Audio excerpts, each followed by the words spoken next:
Здравствуйте, welcome back to Russian Through Propaganda. Today we're on day 18 and we're going to talk a little bit more about aspect, right? First of all, aspectual pairs, right? We introduced that yesterday and we learned what the difference is between an imperfective and a perfective verb. And we learned that the vast majority of Russian verbs come in pairs, right? Aspectual pairs. We talked about how important it is from this day forth to learn Russian verbs as pairs, right? If you see a new verb, maybe that's not in this textbook, look it up in the dictionary, in a good dictionary, and it will give you the other half of the pair, right? And if you're keeping a vocabulary notebook or something like that, you should be certain to write down the verbs as pairs. Um, you know, it really it's impossible to overstate how important aspect is, and it's a lingering tendency among students to just think, oh, it's not that big of a deal, and they can just kind of slide by without knowing the pairs, and in turn not knowing the distinction, not noticing the distinction between imperfective and perfective aspect. Now, again, keep in mind the obvious that this distinction matters every time a verb is used, uh, with very few exceptions. Right, there are very few Russian verbs that have only one infinitive. We'll talk about that later, but we should think of them clearly as exceptions, right? And so again, the choice has to be made every time a Russian uses a verb. It's always made for a reason. It's always telling us something. And so every time we come to a verb as learners, we should think, what is the pair? If we don't know it, we should look it up, because only knowledge of the pair will allow us to notice the aspectual distinction, right? Which aspect has been chosen and why and what it's telling us. Okay, so today we're going to talk a little bit more about how these pairs are formed in the first place. And then we'll talk more about what we call aspectual red flags. We saw a couple of those yesterday where, for example, if we have an adverb like always or often or rarely, right, anything that suggests repetition, then that's going to call for the imperfective, right? So sometimes certain key words like that can allow us to know almost beyond a shadow of a doubt, right, what aspect we need for our verb. Uh, Okay, so let's start out by just sort of surveying the different types of aspectual pairs that exist in Russian. These came to be formed again historically. It's a very long process. By the way, the origin of aspect as this uh, sort of universal and consistent grammatical category only came up gradually. It arose gradually out of a sort of grab bag of various distinctions that sort of again over time came to be systematized in Slavic in a way that didn't happen in most Indo-European languages. So it's an interesting topic, but again, we maybe some other time I'll do a series of historical videos that will shed light on that if you're interested in the topic. But for learning Russian, we just kind of have to deal with it. We just kind of have to accept it. We can't ask why, right? Asking why in language classes is often a rather futile endeavor, right? Just accept it, just deal with it, right? Make peace with it, don't fight it. Okay, so anyway, back to aspectual pairs. Uh, most basic verbs, just the most basic types of verbs you could think of, and we've seen several of those already, like writing, reading, doing, just very basic action verbs. Uh, most of those simple verbs like читать, писать, and делать, for example, they're imperfective. Okay, and then they're going to form their perfective mate, so to speak, right? The other half of the pair, they're going to form by adding a prefix, right? Now, unfortunately, what prefix they add is not really predictable in any way, right? So um, we're going to talk a lot more about prefixes in book three. So right now we can't really be bothered too much about their meaning. And again, in most of the examples we're seeing right now, they don't really mean a whole lot of anything beyond marking the form as perfective. Right, so let's look over a few examples. And again, we should already be hopefully learning these pairs for all these verbs we're using. Let's take one we know already, читать, прочитать. Okay, now that's a nice example because in this case, the prefix does clearly have a meaning, or at least it did, originally at some point. Pro means through, right? So читать means just to read, kind of the activity generally. Protchitite means can be thought of literally as to read through, right? To read all the way through, that is to complete, right? So we can see in this case how the perfective verb came to take the prefix that it does. But again, that won't always, asking questions like that won't always make a whole lot of sense. So we should just think of protchitite as being the perfective verb meaning to read, right? Not necessarily to read through, just simply to read completely, successfully, um, one time, right? All the stuff we learned yesterday about perfective aspect. Okay, so let's look further at some other pairs. Писать, написать, to write. Делать, сделать. Просить, попросить, meaning to ask in the sense of to ask someone to do something, right? Not to ask a question. Okay, one more. Готовить, приготовить. And we can see already from these 5 verbs that we're getting a variety of prefix, right? So we shouldn't rack our brains about what do they mean, right? Again, they don't really mean a whole lot of anything here. They just mark the perfective. Рисовать, нарисовать, to draw. Смотреть, посмотреть. Слушать, послушать. Учить, научить. Okay, so again, you should just memorize these basically by drilling them, right? And again, when you're drilling them, maybe you're using flashcards or whatever, and you see, okay, to read. Okay, how do you say to read in Russian? Your answer should be читать, прочитать, right? You should memorize that pair, читать, прочитать. How do you say to write in Russian? Писать, написать. How do you say to do? Делать, сделать, right? You've got to know both infinitives. And then again, every time you talk about doing, writing, reading in Russian, you've got to choose carefully between those two aspectual forms. Okay, that brings us to another big topic, and we actually mentioned this very briefly the other day. I mentioned that I verbs are by far, well, I don't know by far, but yeah, I mean, I don't know the statistics, but they're the most common verb type in Russian. Now, one major reason for that is that all derived imperfectives are I verbs. Okay, what the heck is a derived imperfective? Well, let's take a verb we just saw a moment just now, просить. Просить, meaning to ask someone to do something, right? To request something, просить. Okay, that's a very basic verb. It's got no prefix built onto it. Okay, we saw that it formed that verb просить, meaning to request something, to ask someone to do something, formed its perfective by adding по, right? They gave us the pair просить, попросить. Now, we have a second verb built off the same basic verb, sпросить, right? So we've taken просить and we've added a different prefix, с, to it, and we get a new verb, sпросить, that has a different meaning, right? It's similar, but it is a different meaning. It means to ask a question, right? Like I need to ask him where he lives or whatever, right? It's not to request that someone do something, but rather to ask a question or to inquire. Okay, now what aspect is this new verb we've created, right? We've added a new prefix. We've gotten a verb with a different meaning. It's a distinct verb from the old one, right? And that resulting form sпросить is perfective. It's perfective, right? Okay, now we have a little problem, right? We can't just have a kind of standalone perfective verb. That kind of thing is extremely unusual in Russian, right? We need an imperfective to go with it, right? Otherwise, we're not going to be able to say things like I am asking, right? Or I used to ask every day, right? We can't talk about repetition or ongoing action, right? So we need a pair, right, to have a fully fledged Russian verb.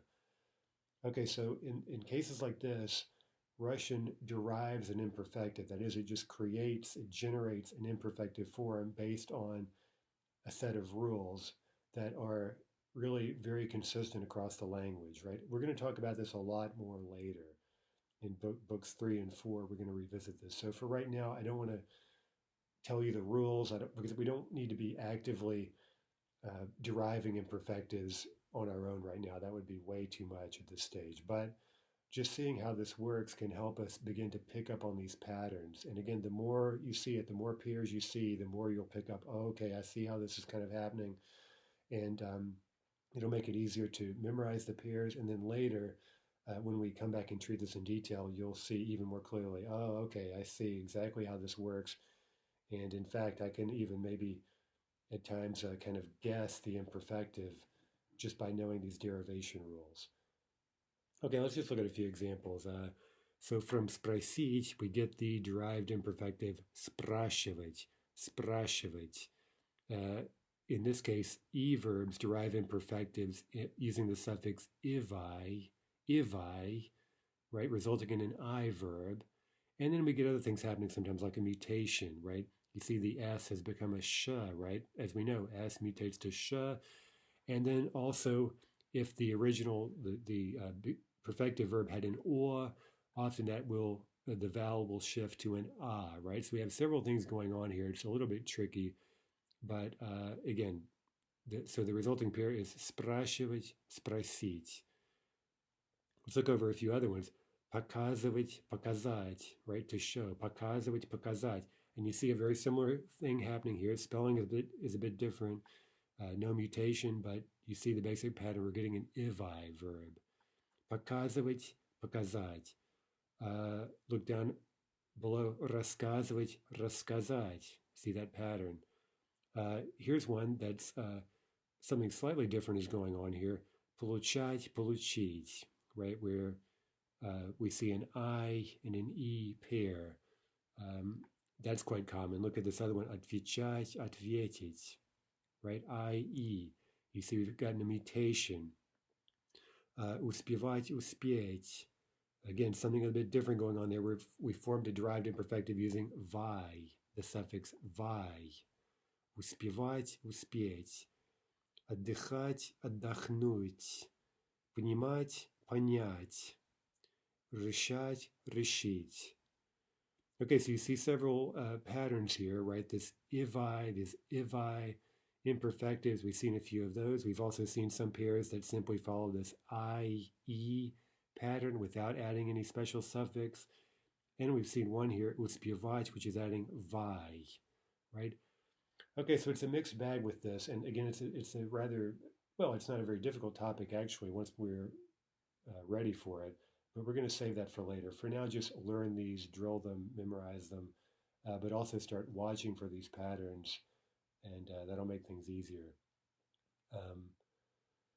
Right, okay, so the most important thing right now to notice is that for all these derived imperfectives, no matter how they're derived, right, the details don't necessarily matter, look them over and look what verb type they belong to. I. All derived imperfectives in Russian are I verbs, and that's an extremely useful thing to know, right? It means that while a lot of them may be rather long, like спрашивать, рассказывать, so they can be a bit of a mouthful that way, but they're all easy to conjugate, right? The I verbs are some of the easiest, right? It's the first verb type we saw, and so that's really good news, right? That so many of these Russian verbs, especially these imperfective ones, are going to be I verbs, very easy to conjugate. Okay, let's go on a bit and talk about, actually, let's look at a poster. Как работал, так и заработал. Okay, there's a verb we've seen, работать, meaning to work, and here's another example of making a new verb by adding a new prefix. Заработать. Заработать means to earn money. Right, so you see how it's related to working, right? But again, it's a new verb, it's a different meaning. That means we need to derive an imperfective, and we get, can you guess it? Зарабатывать, зарабатывать, one of these ivi imperfectives. Okay, let's move on and talk about some different types of perfectives. Okay, this is maybe can get a bit confusing. Well, again, it's like anything in Russian, we'll get used to it in time, right? As Dostoevsky said, a human being can get used to anything, right? And it's not quite clear, is that a virtue or a vice, right? This fact that you can get used to anything, right? I'm not sure if that's good or bad. Okay, but anyway, in Russian, we have no choice. We'll have to get used to it. Okay, so we can think of the pairs we've discussed so far as just kind of our default aspectual pairs, right? Where you have an imperfective form and a perfective form. Right, and again, the imperfective means to do, the ongoing process, the repetition, the attempt, and the perfective simply means, again, bam, completion, one time, success, result, etc. But for almost any action verb, just any kind of normal action verb, we can form some special perfective forms. You can think of these as sort of alternate perfectives that have, again, a different meaning, a distinct meaning from the ordinary perfective. And again, so this can already maybe seem a bit bewildering, but this is actually pretty simple. Uh, you can take, again, almost any action verb and add por to it and get a perfective meaning to do that action for a bit, right? So this is, again, regardless of the verb's ordinary perfective form. This is just kind of a distinct perfective form that you hear a lot in Russian. So for example, if you look at a poster, again, we just saw a poster with работать. Работать means to work. The verb pоработать, right? We simply added por to it, and we've gotten a new verb meaning pоработать, meaning to work for a bit, right? So this guy's saying, еще поработаем, right? We will work still, right? Meaning, let's work a bit more. We'll work even more. We'll work a bit more. Okay, he just can't get enough of his Soviet labor, right? He just cannot. He can't stop. He can't help himself. Okay, so let's just look at a couple of examples. Now, again, we can do this with almost any verb, right? Like take for example, читать. Okay, we know прочитать is the normal perfective for that verb. Well, we can make another verb, another perfective form, почитать, meaning to read for a bit, right? But some verbs, they have this type of perfective, this for a bit perfective, really as their default perfective form. And usually that's kind of related to the meaning.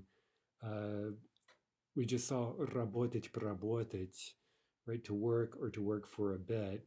This is kind of like in English, we don't really say, well, I guess sometimes we do in slang, kind of colloquial English, to work that or whatever. That's kind of something else. You don't really say, well, I worked that job in the sense of I finished the job, right? So it's something similar in Russian. You can either work as an ongoing activity or you can work for a bit, right? That's really the basic perfective form. Or maybe a different example, to think, думать versus подумать, to think for a bit, right? We can think of that as the basic, the default perfective form for thinking. Танцевать, потанцевать, right? To dance or to dance for a bit. Okay, so there are other verbs that mean, for example, to think something over, to think it through, right, with that idea of completion. But again, that really is a different verb, and so we're gonna save that for later.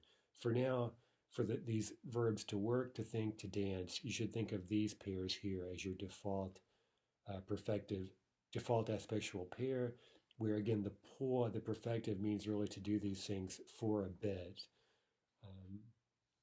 Okay, but another type of kind of unusual situation, some perfective verbs describe inception, right? The beginning of an action. Okay, and again, a lot of times this is kind of has something to do just with the meaning of the verb in the first place.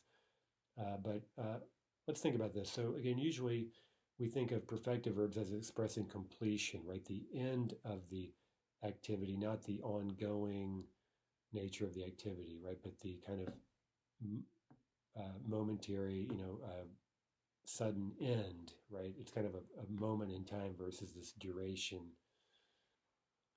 Okay, but for certain perfective verbs, you can have that kind of momentary type of idea, that moment in time, as the inception of the action, the beginning of the action, not the completion. Let's think, for example, of the verb to cry, right? Well, you can be crying, you can be weeping, right, for some ongoing period. That would be imperfective, of course. But the perfective verb in Russian, заплакать, doesn't mean to finish crying or to have a cry, right, to have a good cry or something like that. It means rather to start crying, to burst out crying. Right, so again, a bit of a different situation, but you can see how the general aspectual distinction still holds up, right? This ongoing activity with a long duration versus kind of momentary, bam, he started crying, he burst out crying, right? That's something that can't be done in an ongoing fashion. It's something that happens suddenly, right? So we have four pairs, again, among these verbs we've learned in this chapter, that we should think of in this way, right? The imperfective is the activity, the perfective describes inception. And those verbs are plakать, zaplakать, видеть, увидеть, right? That's a good example too. What does it really mean when we see something successfully, right? Or sort of successfully. Well, we translate that in English as to catch sight of something, right? So we can think of that really as the start of the seeing, right? Well, I caught sight of the bird, right? Let's say you're into birding, right? And you've got your binoculars out. You successfully see a bird. You catch sight of it. That would be увидеть, right? And then you can sit there seeing the bird, right? You can be in the ongoing state of seeing the bird that you've caught sight of. Okay, любить, to love, its perfective equivalent is polubit, which means to come to love someone, right? To start loving. Again, so you could think of that as a kind of success, a result, or maybe even a completion or a completed act of falling in love. But again, maybe it's more useful to think of that as inceptive, right? As the beginning of this ongoing loving relationship or whatever. Okay, same thing with hating. Ненавидеть, возненавидеть means to come to hate someone, to begin hating them. Okay, we have one more type of pair to talk about, and that is a suppletive pair. You may have looked over most of these pairs and seen that they have a common root, right? But we have one example that you may have noticed, говорить, сказать, meaning to say, where the two members of the aspectual pair clearly have nothing to do with each other, right? They're from totally different roots, right? Namely, gavor and skas, right? Which both have to do with speech. But anyway, we call that kind of thing suppletion, right? Where two words that are etymologically distinct, right? They have completely different roots, but they've come to kind of constitute a single word. I mean, it's really thought of as a single word. And one common example for that in English and with a lot of languages is the verb to be. Right? Think of that about that. To be is the infinitive. I am. He, she, it is. I was. They were. Right? All those forms. Right? Just take be and is. Right? Those clearly have nothing really to do with each other. But all those different distinct forms have come to be thought of as a single verb in English. Okay, so that's somewhat well, it's really actually quite rare in Russian. So this is maybe the most common example. Говорить, сказать. That's our pair for saying. Okay, now we said already that the vast majority of Russian verbs come in pairs, right? But there are verbs that don't have a perfective form, right?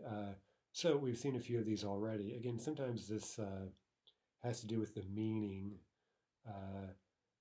More on this later. So, for example, let's take the verb сидеть, which means to be in a sitting position. Okay, so you may ask yourself, well, can't you sit down? Can't that be a perfective verb? Yes, but that's a different verb in Russian. That we're going to come to that in book 3. That's a verb of position, right? So I can say very quickly there are 4 positions in Russian, right? Standing, sitting, lying, hanging. And for each position, there are 3 different verbs, right? One verb meaning to be in the position, and that's what we have here, сидеть. That means to be in a sitting position.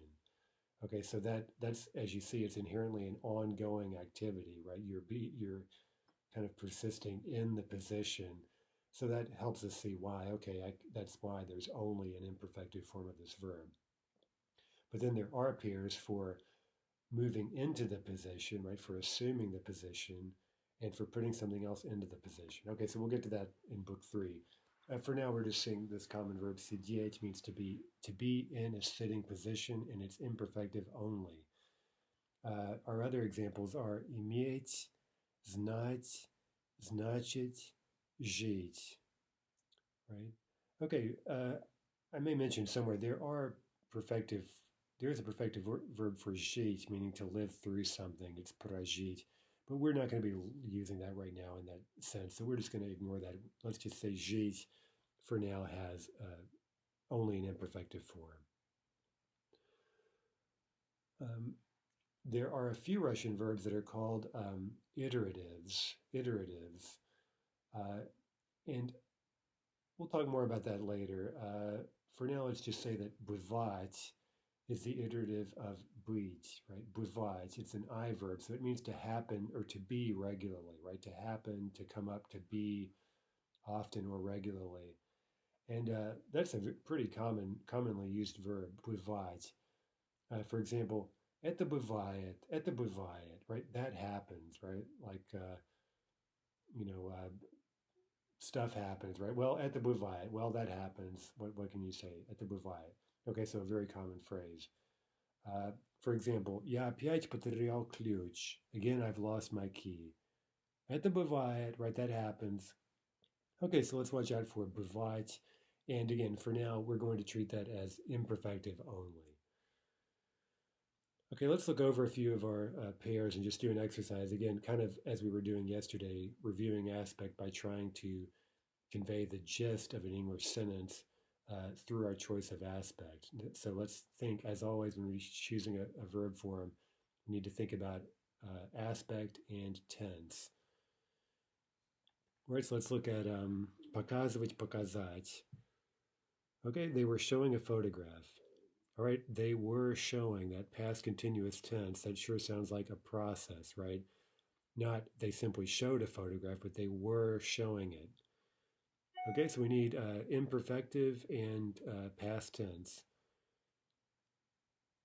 Okay, so they were showing, они показывали. Показывали. They were showing. Они показывали. Okay, now we need фотография in the accusative, right? So фотография is feminine. Я becomes you. And so we get они показывали фотографию. Они показывали фотографию. I showed my puppy yesterday. Okay, that's just a simple past verb. Sounds like just kind of a one-time event that you're telling about. So we need perfective.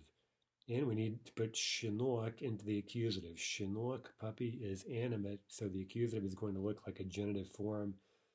Я показал щенка вчера. Я показал щенка, or if you want to throw in a my, я показал моего щенка вчера.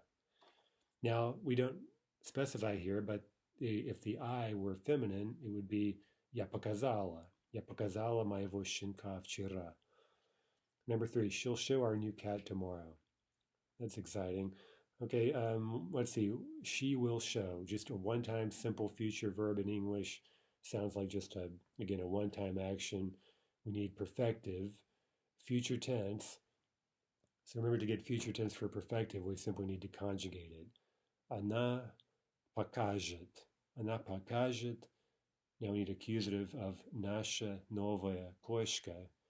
Она покажет нашу новую кошку завтра. Okay, our next pair, получать, получить. I receive a letter every day. Okay, what tense is that? Present tense, I receive. Okay, so this is a no-brainer. In Russian, we've got to have imperfective, right, to talk about present tense. Я получаю письмо каждый день. Number 5, now we're just putting that into the past, right? I would receive a letter every day. Same idea of repetition, right? Every day, but now in the past. So we need imperfective, past tense. Я получал письмо каждый день. Okay, number 6, I'll receive a letter tomorrow. Okay, that's a one-time thing. We're talking about one letter, right? Tomorrow, right? We're pretty specific about the time frame. So it sounds pretty clearly like it's a one-time, just simple future type of action. So we need perfective, future tense. We just conjugate the form я получу. Я получу письмо завтра. Okay, работать, поработать, to work. My neighbor was working. Okay, he was in the process of working. So we need imperfective, past tense. Мой сосед работал. Мой сосед работал. Okay, he'll work a bit tomorrow. Okay, now again, let's compare. Well, yeah, let's just do it. Sorry. We'll get the comparison in number 9. You'll work a bit. Okay, so that's that special perfective meaning. Future tense, we simply need to conjugate the perfective verb. Он поработает завтра. Он поработает завтра. I'll be working a lot tomorrow. Okay, I'll be working sounds like you're not just going to work for a bit, but this is going to be an ongoing process.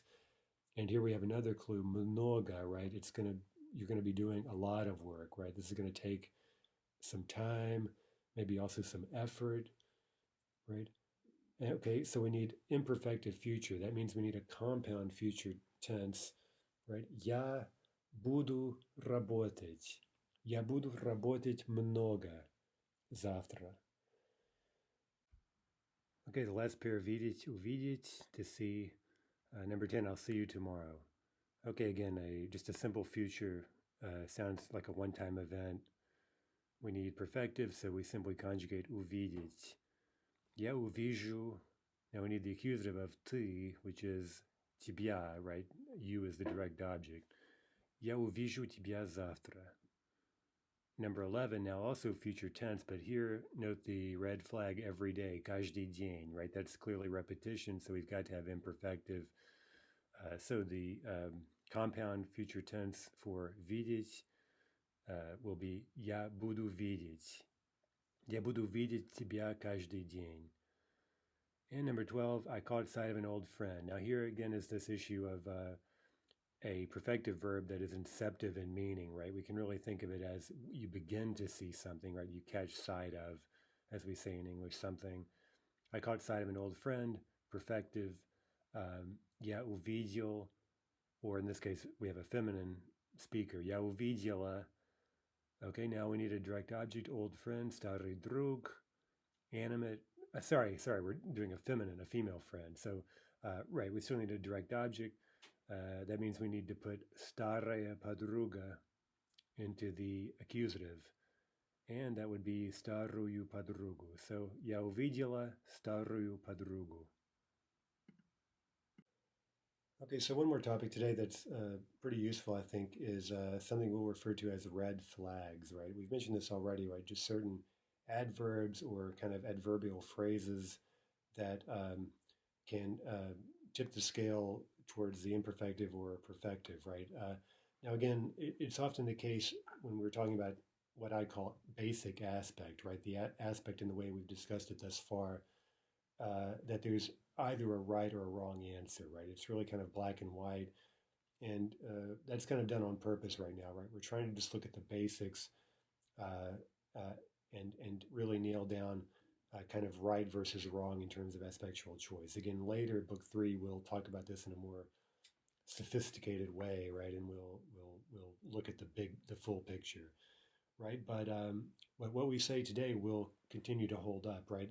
The most important thing today are imperfective red flags. These are really you can really hang your hat on these things, right? They're never going to let you down.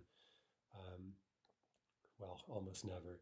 By the way, you'll notice that in Russian, it's almost impossible to make universal statements, right? You say something you think is always true, and then immediately something pops into your head. Okay, well, there's that one weird situation. So again, you might as well just get used to it. Okay, so anyway, this rule of thumb is almost always going to hold up, right? If we have any word that suggests frequency, right, repetition, even not much repetition, like rarely, right? We talked about that yesterday, right? Even the word rarely, right? Much less words like often, always, every day, every week, every minute, right? Anything like that that suggests repetition. Well, of course, that's going to call for the imperfective in Russian, right? Just sort of by definition. All right, so let's look over a few of these so-called imperfective red flags. I think we've seen many of them already, right? So basic adverbs like всегда, часто, иногда, редко, and even никогда не, right? That's kind of the flip side of always, if you think about it, right? So that may seem a bit confusing at first, but try to think about why that calls for the well, it usually calls for the imperfective, right? Никогда не means I've never done something at all, right? Now, that one I will say we'll understand that better when we get to book 3. But again, for now, it's a fairly common thing to say, right? I never do this or that, um, or I've never done this or that. That's going to call for the imperfective. Treat it as an imperfective red flag for now. Okay, uh, let's see. Now we also have a new adjective, каждый, which is used in time phrases like every morning, every day, every evening. When it's used in this way, the phrase goes into the accusative. We're going to revisit that later, but for now we can just learn a few very useful time phrases, meaning every morning, every day. Let's read these over. Каждое утро, каждый день, каждый вечер, каждую неделю, каждый месяц, каждый год.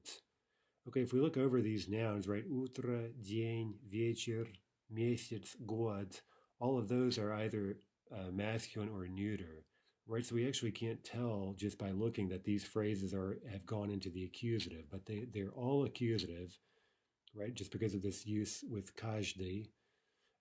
But we can only see that clearly with week, right? Week happens to be feminine, неделя. So here we can see clearly that the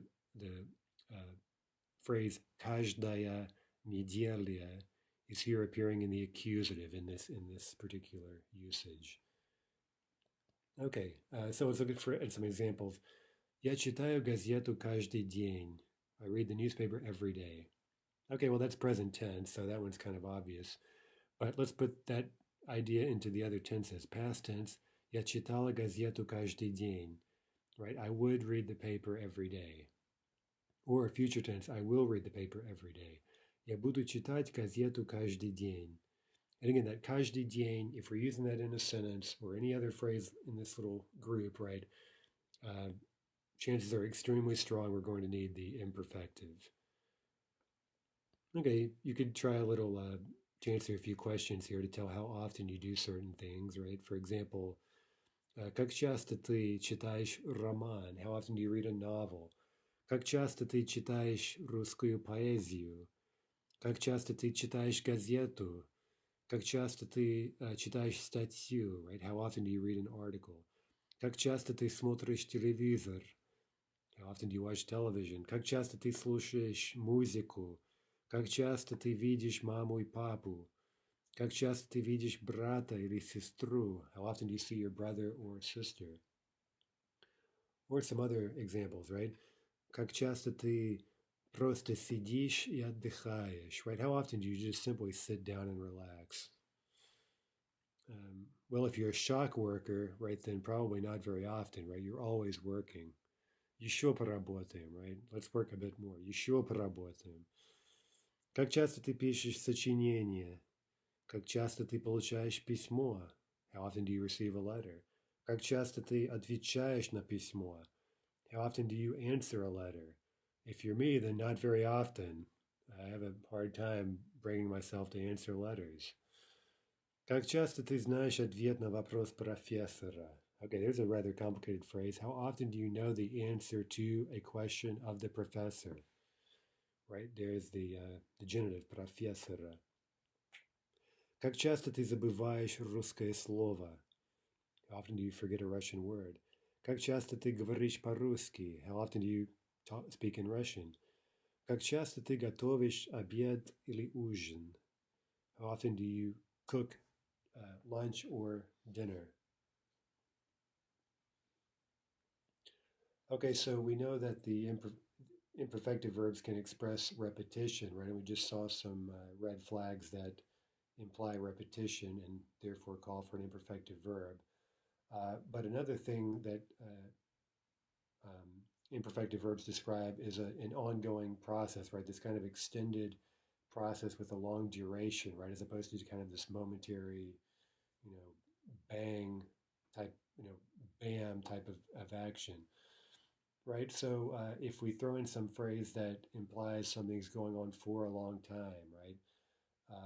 Or for example, something's still happening, right? Well, that kind of implies that we're talking about the process, right? This long ongoing process as opposed to the completion or the one-time nature of the action. Okay, so here are some more imperfective red flags that fall into that kind of category. Dolgo, недолго, for a long time, or not for a long time. Now, again, even if something's happening not for a long time, right? Well, that's still for a time, right? It's still got duration. Uh, Other examples, еще, right? Still, or уже не, literally already not, or we'd say in English, not anymore, right? That means the process is over, right? I'm not doing that anymore. That anymore idea really is speaking to a process that's now ended. Now we can also take the same time increments we just saw a moment ago, and if we put them into the accusative, we get what we could call the accusative of time that expresses duration, right? So we take the noun minuta, which means minute, put it into the accusative. It means something was ongoing for a minute. Minutu, minutu, right? День. If we put that into the accusative, now of course it doesn't change because it's an inanimate masculine, but the word день can mean for a day, or неделю for a week, месяц for a month, год for a year, right? All describing duration. Or we can throw in a number of hours, right? Here's a quick introduction to a few basic numbers, which we'll learn in book 2. Anyway, here are just a few basic ones. Один час, 1 hour, or simply час. Два часа means for 2 hours. Три часа means for 3 hours. Четыре часа for 4 hours. Пять часов for 5 hours, right? So again, this little phrase can convey duration, and it should be used with an imperfective verb, right? Again, think about it. If we say, I was working for 5 hours, well, that this was ongoing for 5 hours. So we need a verb that expresses that ongoing duration kind of idea. Okay, one more adjective we can combine with the accusative, целый. Целый means entire, right? For an entire day or an entire week. For example, целый день, целую неделю, a whole day or an entire week or all week, the whole week, things like that. Okay, so for example, он 3 часа готовил обед. That means he spent 3 hours cooking dinner, right? He was cooking, right, the action was ongoing for 3 hours. Я неделю читал эту книгу. I was reading this book for a week, right? Неделю, in the accusative of time there, it expresses the duration. Мы будем работать долго завтра. We will be working for a long time tomorrow, right? Долго, long duration, right? We need imperfective. Okay, so you could answer a few more questions. Как долго, right? For how long, right? Okay, so you could answer this question with one of the duration expressions we just learned. Как долго ты работал вчера? Как долго ты смотрел телевизор вчера? How long did you watch television? For how long? Как долго ты читал этот учебник вчера? How long did you read this textbook yesterday? Well, I'm guessing probably at least 10 hours, right? I mean, you want to spend pretty much all day with my textbook. Okay, so как долго ты, by the way, if we were asking these questions of a female, right? We'd use the feminine forms, right? Как долго ты работала, смотрела, читала? Okay, what about future tense? Как долго ты будешь работать сегодня вечером? How long will you work this evening? Literally, today in the evenings. That's another little phrase. We'll learn more about some of these phrases we're just kind of tossing out there right now. We'll learn more about the grammar later. Сегодня вечером means today in the evening, or as we'd say, this evening. Как долго ты будешь смотреть телевизор сегодня вечером? How long will you watch TV tonight, or this evening? Как долго ты будешь читать этот учебник сегодня вечером? For how long will you read this textbook this evening? Okay. Now that brings us to our last topic today, perfective red flags. Okay, so really important to stress that these are not quite as reliable as the imperfective red flags. Okay, why is that? Well, let's take, for example, a perfective red flag like vdrug, right? Suddenly. Okay, at first you can see why we can call that a perfective red flag, right? Like, um, you know, suddenly, bam, something happened, right? That word suddenly just doesn't imply an ongoing activity. It's kind of a bam, For example, suddenly he burst out crying, right? It's this sudden perfective, right? On vdrug zaplakal, right? Bam. Okay, so generally that makes sense. Now, can you think, put on your thinking cap, can you think of why these are not reliable? What situation? It should be actually kind of obvious if you really have mastered um, aspect, right? As we learned yesterday, right? And if you haven't, it may suggest that you're not spending enough time with the textbook, right? Okay, well, can you guess? Repetition. Right? So what if you wanted to say he would burst out crying every time he saw a picture of his puppy? Okay, well, that's repetition, right? So we could say that repetition trumps the kind of, it basically trumps perfective red flags, right? So even though you have a perfective red flag like vdrug, right? Well, if something is happening suddenly on a repeated basis, then of course the idea of imperfective takes over. Okay, so with that really important qualification in mind, let's look at a few adverbs and things that we can think of as perfective red flags. Okay, so again, just kind of some adverbs or adverbial phrases. Srazu, right away. Vdrug, suddenly. Наконец, finally. Okay, so you can think about how that kind of implies completion, right? Finally, I got that book read. Finally, I got my paper written, right? It kind of calls for perfective. Уже already, right? Well, that again kind of implies a completion, right? I've already done that. I've already, right? Уже really puts something into the past tense. Now, here's another example of how the imperfective can trump these perfective red flags. What if it's present tense, right? Like, what if we say something like, I'm already reading the book?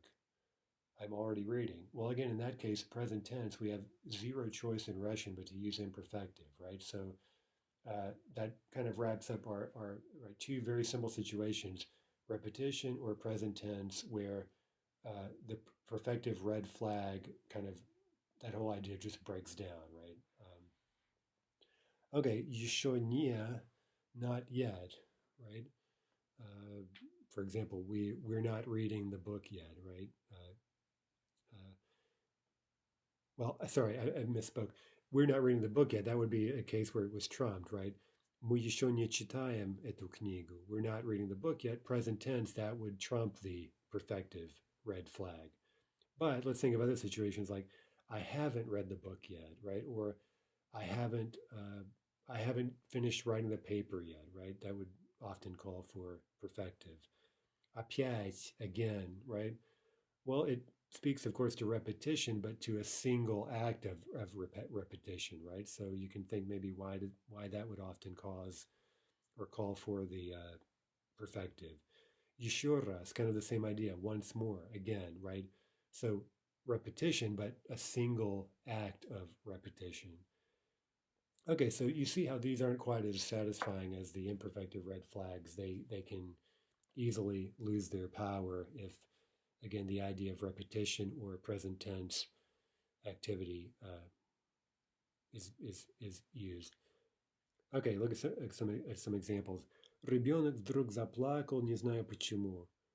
The kid suddenly started crying, I don't know why.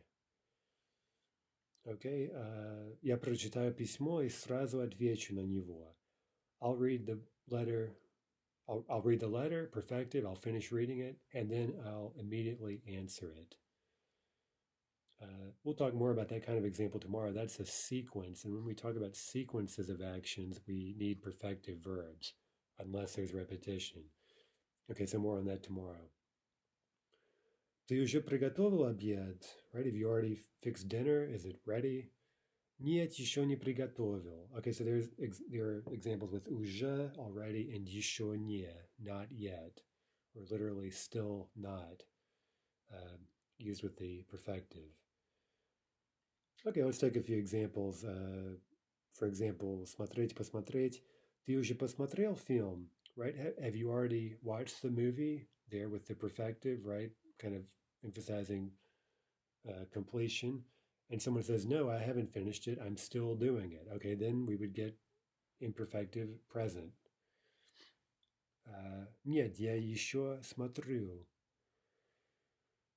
Okay, let's talk about watching a series. Ты уже посмотрел сериал? Have you already watched the TV series? Нет, я еще смотрю. Я еще смотрю. What about reading an article? Читать, прочитать статью. Have you already read the article? Ты уже прочитал, masculine here. Ты уже прочитал статью? Нет, я еще читаю. I'm still reading. By the way, number one, that was feminine, so that should have been ты уже посмотрела сериал. Okay, number three, вы. Now this will be a plural form, right? Отвечать, ответить на письмо. Okay, let's ask, have you already answered the letter? Perfective. Вы уже ответили на письмо? No, I'm still answering. I'm still typing out the response. Sorry, we. Нет, мы еще отвечаем. Мы еще отвечаем. Or you could say, мы еще пишем письмо.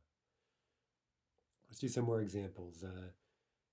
Let's say, я уже посмотрел фильм. I've already watched the film. I've already watched it. Perfective. Я его уже не смотрю. Meaning, I'm already not watching it, literally. Or we'd say in English, I'm not watching it anymore. Right? And that would call for the imperfective. Okay, let's talk about cooking dinner. Let's say I've already cooked dinner. Я уже приготовила ужин. Okay, I'm not cooking anymore. Я его уже не готовлю. Right, I'm not cooking. I'm already not cooking it. Я его уже не готовлю. Number two, писать, написать. Okay, let's say I've already written the composition or the essay or whatever. Я уже написал сочинение. I'm not writing it anymore. I'm not working on it. Я его уже не пишу. Okay, слушать, послушать музыку. Let's say I've already listened to the music. Or we've already done it. Мы уже послушали музыку. We're not listening to it anymore. Мы ее уже не слушаем. Okay, one last exercise. Again, just contrasting imperfective and perfective. Let's say I usually do this or that, but today I'll do this. Okay, so repetition with обычно versus a one-time thing, right? I'll do this thing one time. That would call for a perfective future. Okay, so I usually show a photo of my dog, but today I'll show a photo of my cat. Everyone's so excited to see a photo of the cat for a change. Okay. I usually show a photo of my dog. Okay, that's present tense, repetition. We have a keyword обычно. We clearly need imperfective. So я обычно показываю, okay, accusative, фотографию, and now we need a genitive of my dog. So моя собака becomes моей собаки. Right? Я обычно показываю фотографию своей собаки. Sorry, моей собаки. I slipped into some grammar we haven't covered yet. Just forget I ever said that. Я обычно показываю фотографию моей собаки, но сегодня, okay, I'll show, this is a one-time thing. So perfective, я покажу фотографию, now genitive, моя кошка becomes моей кошки. Я обычно показываю фотографию моей собаки, но сегодня я покажу фотографию моей кошки. Okay, number two. I usually don't read the Russian newspaper, but today I'll read one article. Okay, so first one we need imperfective. Я обычно не читаю. Okay, we need accusative. Русская газета will become русскую газету. But today I'll read one article. Но сегодня я прочитаю perfective, and одна статья will become in the accusative одну статью. Right? Я обычно не читаю русскую газету, но сегодня я прочитаю одну статью. Okay, so that's it for today. We'll talk a bit more tomorrow. We'll learn a bit more about aspect. We already mentioned it a bit here a moment ago, right? What happens when you use multiple verbs in a sentence? How does that affect aspect? Well, we'll learn more about that tomorrow. Until then, до свидания, товарищи.